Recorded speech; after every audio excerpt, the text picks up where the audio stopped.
राधे राधे, हरे कृष्णा। कैसे हो आप सभी लोग? आशा करती हूँ आप सभी परम मंगल में होगे, स्वस्थ होगे, अच्छे होगे। तो आप में से बड़े सारे लोगों का ये प्रश्न था कि दीदी जन्माष्टमी आने वाली है और जन्माष्टमी पे हम अपने बाल गोपाल लड्डू गोपाल को क्या उपहार में दें जिससे हमारी बाल गोपाल लड्डू गोपाल की कृपा हम पर सदैव बनी रहे। आपका बर्थडे होता है, आपको भी उपहार मिलते हैं, गिफ्ट मिलते हैं। आपके हस्बैंड का बर्थडे होता है, आप उनको भी गिफ्ट देते हैं। आपके बच्चों का बर्थडे होता है, आप उनको भी गिफ्ट देते हैं।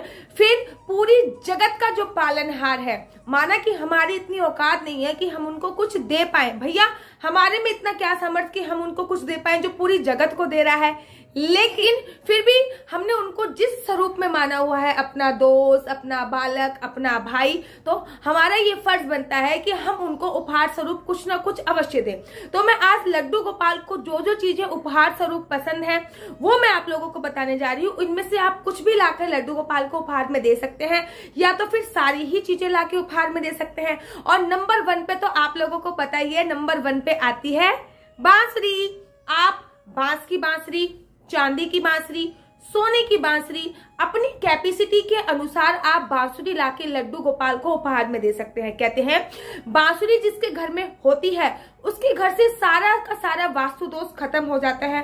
उसके घर में सकारात्मक ऊर्जा का संचार हमेशा रहता है। उसके घर में नकारात्मकता दूर दूर तक कहीं भी नहीं दिखाई देती। इसलिए हर जन्माष्टमी पर अपने घर पर एक बांसुरी अवश्य लेके आए, उसको उपहार स्वरूप बाल गोपाल को दे और उसके बाद उसको अपने मंदिर में भी विराजमान कर सकते हैं, ड्राइंग रूम में, बेडरूम में, घर के बाहर कहीं भी विराजमान कर सकते हैं अगर बड़ी है तो। अगर छोटी चांदी की बांसुरी या सोने की बांसुरी बनवा रहे हैं तो वो लड्डू गोपाल को बजाने के लिए हमेशा के लिए उन्हीं के पास ही आपको रखनी होती है। नंबर 2 और बहुत ज्यादा आवश्यक बात होती है, वो होती है गाय। आप लड्डू गोपाल को एक गाय अवश्य उपहार में दीजिए। चाहे तो गाय आप किसी की भी धातु की ले सकते हैं, लेकिन चांदी की अगर दे रहे तो सबसे ज्यादा सर्वोत्तम है। लेकिन चांदी की नहीं है तो आप मिट्टी की, पत्थर की बनी हुई गाय भी लड्डू गोपाल को उपहार में दे सकते हैं।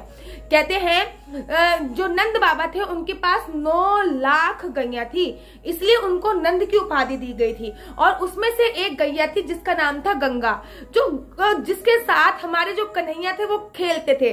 जो गंगा थी, मतलब गंगा गाय का बछड़ा था गंगा, वो हम करता था और लड्डू गोपाल अर्थात कन्हैया जी हूं करते थे। तो जो लड्डू गोपाल की फेवरेट गाय थी अर्थात कन्हैया जी की जो मोस्ट पसंदीदा गाय थी वो थी गंगा, जिसका नाम गंगा था। तो आप एक गाय माता उनको उपहार स्वरूप दे सकते हैं। कोशिश कीजिए कि आप जब गाय माता लेके आ रहे हो तो उसमें आपको मेक श्योर कि जो बछड़ा दूध पी रहा हो ऐसी प्रतिमा अगर आप लेके आओगे तो सबसे ज्यादा सर्वोत्तम हो सकता है। अगर आपका बजट अलाउ कर रहा है तो आप चांदी की भी लेके आ सकते हो। अगर बजट, कन्हैया जी का गैया से प्यार ये भी दर्शाता है कि कन्हैया जी ने जब पहली बार गैया चराई थी तो वो उत्सव आज भी वृंदावन में गोपा अष्टमी के रूप में बनाया जाता है और बहुत धूमधाम से बनाया जाता है। तो अगर आप कन्हैया जी को एक गाय गिफ्ट में करते हैं तो बहुत बहुत बहुत ज्यादा खुश होते हैं।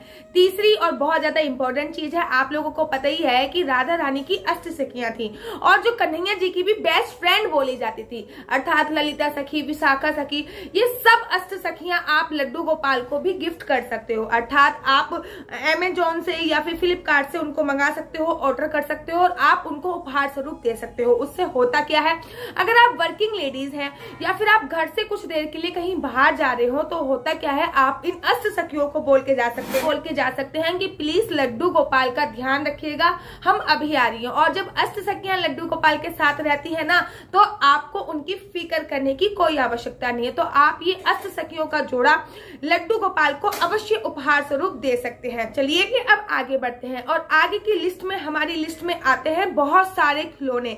अपने बाल स्वरूप लड्डू गोपाल जो है वो बाल स्वरूप है अर्थात छोटे हैं, तो आप लड्डू गोपाल को खेलने के लिए विभिन्न प्रकार के खिलौने उपहार में दे सकते हो और आप जरूर दीजिए।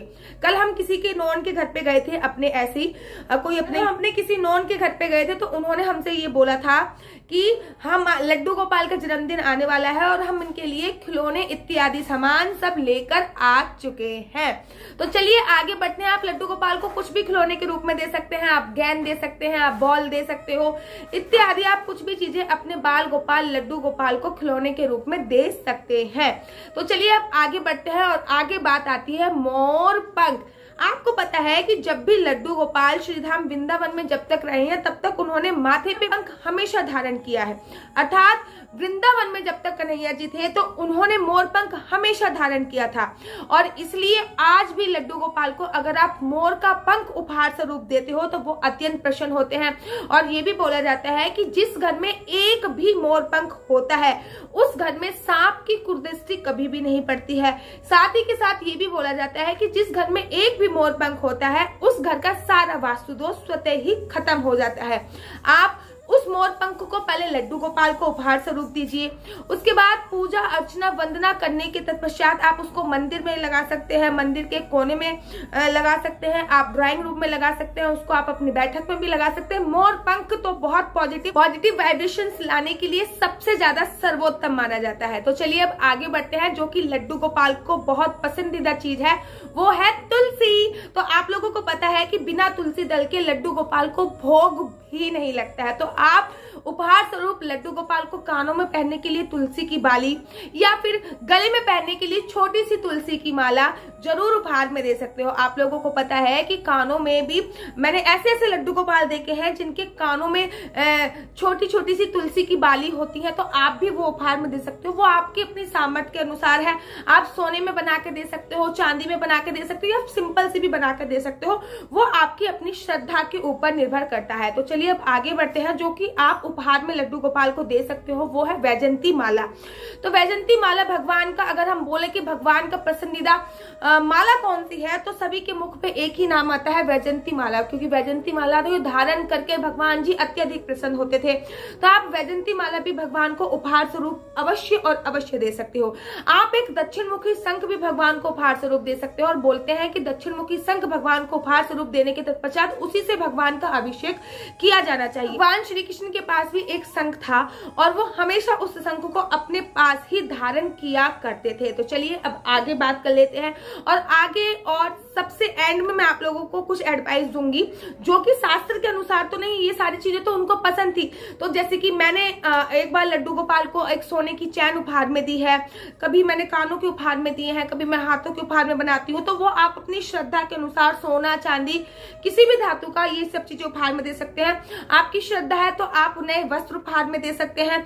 आपकी श्रद्धा है तो फिर आप उनका जो बिछोना होता है वो उपहार में दे सकते हैं। झूला उनको बहुत ज्यादा पसंद है वो उपहार में दे सकते हैं। उनके लिए नई बेडशीट, नए तकिए इत्यादि लेके आप जो चीजें उनको पसंद है वो मैंने आपको बता दी है। हाँ, जो भी महिलाएं गर्भवती होने की सोच रही हैं या फिर संतान सुख की प्राप्ति के लिए सोच रही हैं उनके लिए तो मैं यही बोलना चाहूंगी कि आप एक गाय का बछड़ा अर्थात एक गाय ऐसी उपहार में लड्डू गोपाल को दीजिए जिसका बछड़ा दुग्ध पान कर रहा हो। और एक ऐसी प्रतिमा लड्डू गोपाल के साथ में जरूर लेके आइए कि यशोदा मैया उनको दूध पान करा रही हो। उसकी पूजा अर्चना वंदना जन्माष्टमी से प्रारंभ कर दीजिए। देखिए, एक साल के घर में एक साल तब होगा जब आपकी गोद भी हरी भरी हो जाएगी।